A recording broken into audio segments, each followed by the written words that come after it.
Obamacare rules impacting the health insurance for more than half of American workers has suddenly changed again without congressional input. Welcome to the Kelly File, everyone. I'm Megyn Kelly.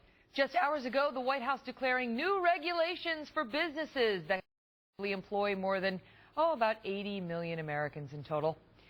The White House again delaying the mandate that these employers must offer insurance to all their workers.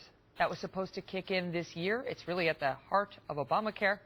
And then they pushed it to next year, 2015. And now, today, they have quietly pushed it to 2016 after the midterm elections. But there is another specific rule that really caught our attention, something in this rule change. Buried under a mountain of new regulations, we found this nugget. In order to be eligible for this gift from the White House, quote, the employer may not reduce the size of its workforce or the overall hours of service of its employees. Now, what that is, and by the way, you can't do it unless they prove bona fide business reasons. Those reasons that we are now learning the employers must justify to the IRS are under threat of perjury. Okay, so that is the government telling you, employers, you will not fire a single person. You will not lay off a single person if you want to take advantage of our gift. And you have to certify under penalty of perjury to the IRS that you didn't do that, that no layoff was due to Obamacare. Mark Thiessen is a fellow at the American Enterprise Institute and a former speechwriter for President George W. Bush and Washington Post columnist. Wow, so now if a small business employer wants to lay off a person, under pain of perjury, he has to convince people at the IRS that he's not doing it because of Obamacare. Well, he's the President of the United States. He can do what he wants, right, Megyn? I mean, this is just an act of desperation. I mean, first of all, they've been telling us for years now that all the Obamacare critics who said the employer mandate will lead to layoffs and cuts in hours, that was just a right-wing myth.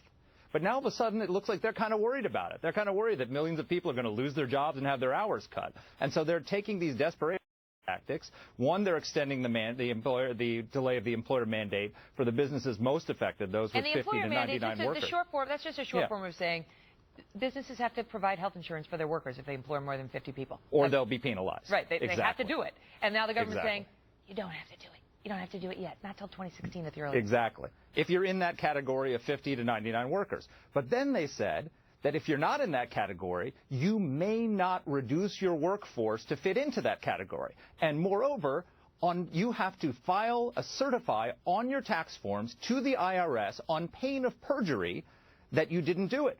I mean, that's Orwellian. So think about what that means. American businesses have to justify their hiring decisions and firing decisions to the IRS. So if you've got 101 employees and you lay off 2 people, you've got to tell Big Brother why you did it.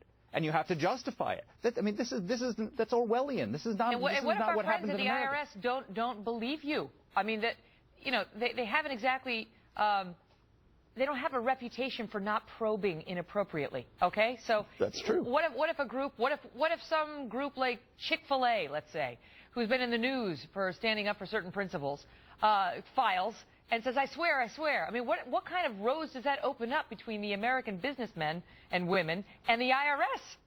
Well, but first of all, what business is it of theirs why you laid somebody off? It's none of their business. We have a free market economy, not a command economy. It's not the government's business to tell you. Look, if the government creates a false incentive to lay off workers and then punishes you on pain of perjury, a criminal offense for doing what the incentive leads you to do, then what? I mean, it's just insane. You know, there was discussion. It's not the job of the government. There's discussion in many circles today that this is clearly an attempt to punt some of the hard things about this law until after the midterm elections. Sure. And also an attempt to protect the economy because it comes on the heels of the report that talks about how 2 million people are going to voluntarily become idle.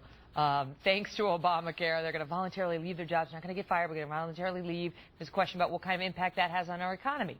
So now we get this report saying, okay, well, never mind. We're not going to do this other impact on the economy. And it comes on the heels of what you found in the CBO report about another hit the economy is about to take. No, absolutely. Look, I mean, there's been a lot of attention to this CBO report. But remember, President Obama said in his State of the Union address, the American people deserve a raise. Remember that? Well, he's giving them a $70 billion a year pay cut. through Obamacare. If you look at, I dug through the CBO report, and on page 118, Appendix C, there's this nugget, this little bombshell. CBO estimates that the Affordable Care Act will cause a reduction of roughly 1% in aggregate labor compensation compared to what it would have been otherwise. What does that mean? What that means in translation is Americans are getting a 1% pay cut. 1%, wages and salaries in the United States are $7 trillion a year. So that's $70 billion in lost wages directly because of Obamacare. And worse, that's going to come from low and middle income workers who are the ones who are dependent on the subsidies from Obamacare. So a $70 billion wage cut coming for the American people because of this law. Wow. All right, Mark, we'll continue to follow it. Thank you.